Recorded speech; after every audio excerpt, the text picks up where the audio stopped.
할렐루야. 이 시간도 하나님의 은혜가 충만하시기를 바랍니다. 오늘 은혜 받을 말씀의 제목은 새롭게 되는 날을 경험하려면입니다. 본문은 사도행전 3장 17절에서 21절까지를 봅니다. 사람들은 다 즐겁게 한평생을 살아가기를 원하지만 진정한 즐거움의 출처가 어디에 있는지를 모르기 때문에 방황을 합니다. 어떤 사람들은 육신적인 욕망에 붙들려 살아가는가 하면 어떤 사람들은 세상 문화에 깊이 빠져 살아갑니다. 그러나 거기에는 한순간의 즐거움은 있을지 몰라도 영원한 즐거움은 없습니다. 오늘의 본문은 유쾌하게 살아가는 방법이 무엇인가를 안내하고 있습니다. 오늘 본문에서 보여주는 첫 번째 메시지는 첫째, 죄를 회개하고 돌이켜라고 합니다. 19절을 다 같이 읽습니다. 그러므로 너희가 회개하고 돌이켜 죄 없이 함을 받으라. 이같이 하면 새롭게 되는 날이 주 앞으로부터 이를 것이오라고 하였습니다. 여기에서 강조되는 말은 회개하고 돌이켜 죄 없이 함을 받으라는 것입니다. 죄를 회개하라고 했을 때 죄에 대하여 두 가지를 생각할 수 있습니다. 첫째는 원죄, 두 번째는 자범죄입니다. 첫째 원죄가 우리 가운데 있는데 이것은 아담의 후손 모두에게 적용되는 부분입니다. 이 죄는 예수 믿고 거듭남으로써 이미 해결받은 부분입니다.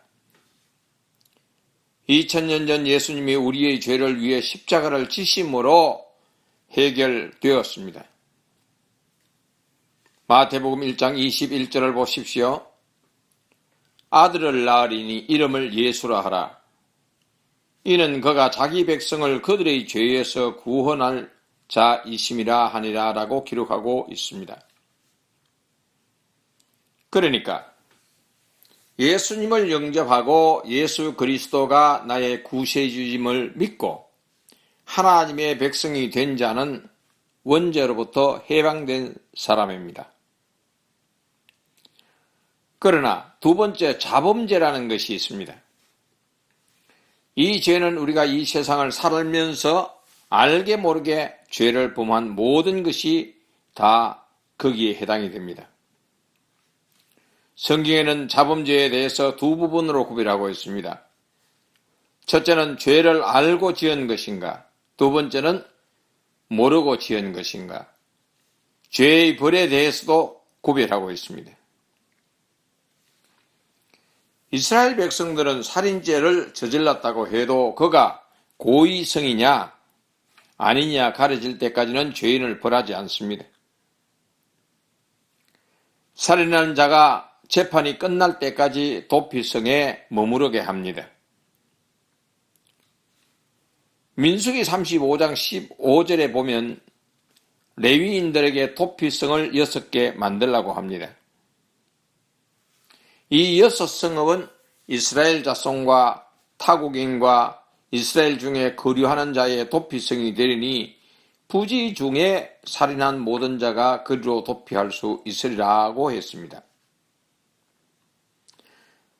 예를 들어 도끼로 나무를 자르다가 도끼가 자루로부터 빠져나가 뒤에 있던 사람이 도끼에 맞아 죽었습니다. 이때에 일어난 사건이 고의성이냐 아니냐 가려야 합니다. 판결이 나기까지는 도피성에 머무르게 합니다. 오늘 본문 17절에서도 이러한 부분을 다루고 있습니다. 형제들아 너희가 알지 못하여서 그리하였으며 너희 관원들도 그리한 줄 아노라 라고 했습니다. 이 말의 뜻은 유대인들과 관원들이 생명의 주를 십자가에 못 박아 죽인 것은 너희가 알지 못하여서 그러하였으니 이 죄를 회개하고 돌이켜 죄 용서함을 받으라는 것입니다.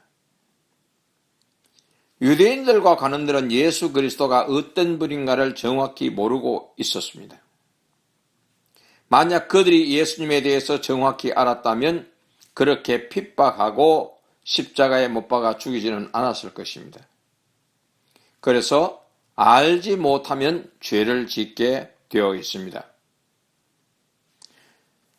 우리 가운데서 나는 죄로부터 자유롭다 하는 사람이 있습니까? 아무도 없을 것입니다. 내가 지은 죄가 작든지 아니면 크든지 상관없이 누구에게나 죄는 있습니다. 이것을 인정할 수 있어야 합니다. 아멘입니까? 오늘 설교는 죄로 더럽혀진 우리들의 마음을 깨끗게 하고 마음의 옥토를 만드는 시간입니다. 따라서 우리들도 죄를 회개하고 돌이켜 죄 없이 함을 받아야 합니다. 일반적으로 죄가 들어올 수 있는 세 가지 통로를 생각해 봅시다. 첫째는 눈입니다. 눈은 어디를 보느냐에 따라 상황이 달라집니다. 시편 62편 5절에 보면 나의 영혼아 잠잠히 하나님만 바라라. 물은 나의 소망이 그로부터 나오는 도다라고 기록하고 있습니다. 이 말씀은 눈이 하나님만 바라볼 때 우리의 소망을 이룰 수 있습니다. 창세기 3장에 보면 하나님께서 하와에게 에덴 동산 중앙에 있는 선악을 알게 하는 나무의 실과를 따먹지 말라고 하였습니다. 그런데 하와는 하나님만 바라보아야 할 눈이 다른 곳, 즉 선악과 열매를 바라본 것입니다. 바라보는 즉시 유혹을 당합니다.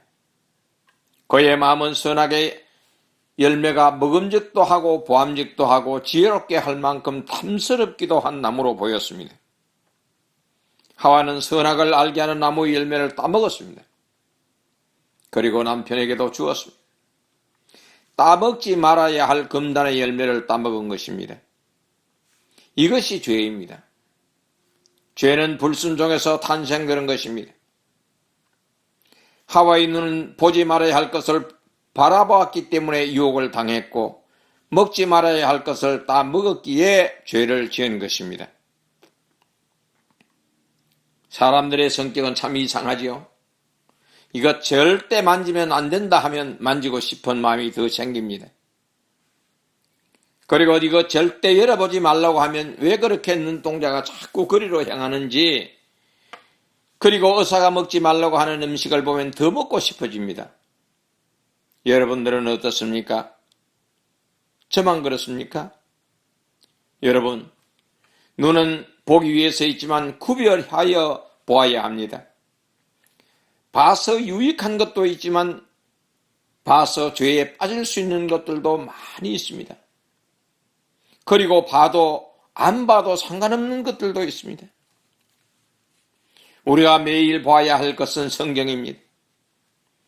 그리고 믿음의 선조들이 남긴 신앙의 유산으로 남겨진 책들을 읽는 것입니다. 자신의 신앙 성숙을 위해서도 꼭 필요합니다. 특히 영성과 관련된 책들은 영적 성숙에 많은 도움을 얻을 수 있을 것입니다. 눈으로 삼가야 할 것들은 죄에 물들기 쉬운 것들입니다. IT 산업의 발달로 많은 정보들이 걸려지지 않는 상태에서 텔레비나 혹은 아이폰으로 들어오고 있습니다. 유익한 정보들도 있지만 많은 부분에서 죄의 유혹에 빠질 위험성이 많이 있습니다. 선별하여 보는 지혜가 필요합니다.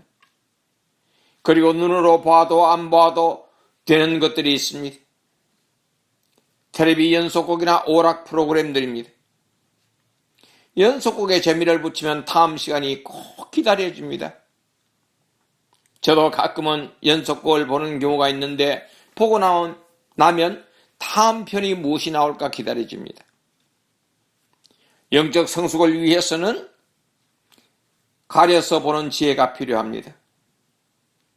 눈을 하나님께로 향하는 데 고정합시다. 하나님께로 향하면 진리가 여러분들을 유쾌함으로 인도할 것입니다. 요한복음 8장 32절에서 진리를 알지니 진리가 너희를 자유롭게 하리라고 하셨습니다.